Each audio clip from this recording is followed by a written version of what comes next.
was going to say is it took him 48 years to decide he didn't like it. Right? Yeah, that was a bad album. So on May 28th, a manager at an Ohio library said a man who checked out a Bob Dylan record returned the borrowed item through the mail 48 years later. So Sarah Phillips, the manager of University Heights branch of Heights Libraries, said an oddly shaped package arrived in the mail on a recent day. And she is quoted by saying, "I got a package in the mail from San Francisco that was record-shaped, and lo and behold, it contained a record from our collection that was due back in June 1973. The record Self-Portrait by Bob Dylan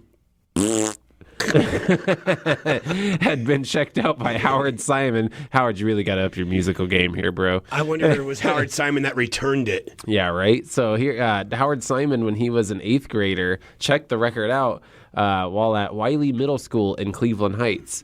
So Simon included a note with the record that revealed he had recently discovered the album among his personal collection and decided to return it.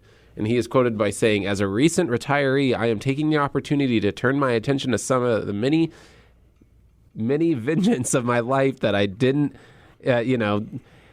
of stuff that he's neglected over his life over the years, basically." This is one of them. He's got a lot of stuff to get through here, man. Yeah, dude, there's way more serious stuff that you got to worry about. Did he pay his fine? Here it is. So in that context, he's returning this album with a letter of the overdue item.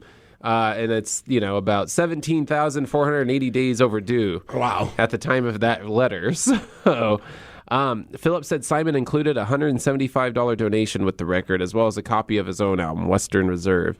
Phillips said Simon's album might end up as part of the library's music collection. It's not going to. Yeah, they didn't get that. Come on, let's be real here. And then that $175, you're going to add a little more money to that because it was about $17,000. Yes, sir. And last time you ever rip off the library. Yeah, you don't want to mess with them library people. They're bloodthirsty bastards. Let me tell you.